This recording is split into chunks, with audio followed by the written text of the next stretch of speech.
umugabo yari ari gutembera mu kiraro cy'inzovu. Yumvaga ko inzovu zakabaye ziba nko mu buvumo. Yabonye zose ziziritse n'ibiziriko. Byari ibiziriko byazibuzaga gucika. Gusa yatunguwe no gusanga ari utuziriko duto duto tuziziritse ku maguru. Ugereranyije n'ubunini bw'inzovu.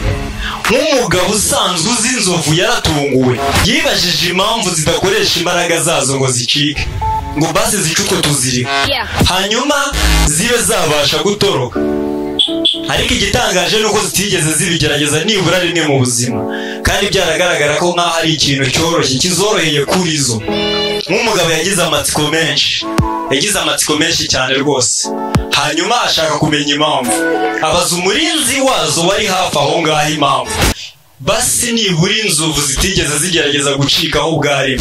Umurinzi arangije aramusubiza ati, kuva kera izi nzovu zikiri ntoya cyane twakoreshaga ingano imwe y'umugozi mu kuzizirika, ariko kuri iyi myaka byakabaye ari ngombwa kuzizirika cyane. Gusa zakuranye akamenyero ko kwizera ko zitabasha gucika ikiziriko, zizera ko umugozi ukiboshye cyane. Niyo mpamvu zitajya zigerageza gucika habe na rimwe.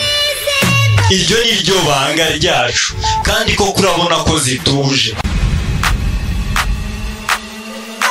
Isomo: uko ariko kose isi yabigerageza kuguhurura, kuguhagarika, kukugumisha hamwe, buri gihe komeza wizere ko icyo ushaka uzakigeraho. Izere ko ushobora kugera ku ntego, ku ndoto zawe.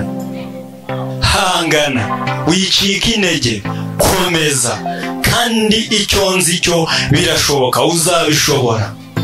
Uko byagenda kose, harimo umuhate, harimo kudacika intege, harimo indoto, bizashoboka. Iyi si tugenza uko ishaka, ariko ntidukwiye gucika intege. Dukwiriye kuba abanyembaraga, dukwiriye gukomera. Iryo ni ryo somo. Mushimiye by'umwihariko kuba wabanye nanjye. Ni iby'agaciro kuba mu mwanya wawe, ni ibidasanzwe. Warakoze cyane kuba waramenye Code TV, warakoze kuba warakoze subscribe. Niba utarayikora, uyu ni wo mwanya. Wankurikira ku mbuga zanjye nkoranyambaga, dore ko ntacyo bitwaye, haba kuri Facebook, Twitter cyangwa se Instagram.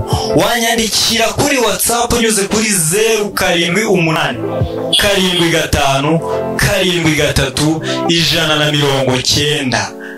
Mushimiye kuba wabanye nanjye. Uru ni uruhererekane rw'amasomo azagenda akomeza. Iyi ni episode ya 3, kandi wakangurira inshuti zawe kujya ziza nazo zigakurikira amasomo. Iyi si ni ishuri. Tugomba guhangana no kwiga kubaho. Tugomba kumenya kubibamo. Tugomba kumenya icyo turota, icyo twakora ngo tukigereho. Dutakaza imvune nyinshi. Ni ngombwa umunsi umwe tuzasorome ku mbuto z'imvune twagize. Njye ndi Jaco Dukarivano. Jya ukomeza unkurikire, kandi warakoze ko warakoze subscribe niba utarayikora, ariko kanya. Hasta la vista. Imana ibandindire kandi bampere ibyo mwifuza mu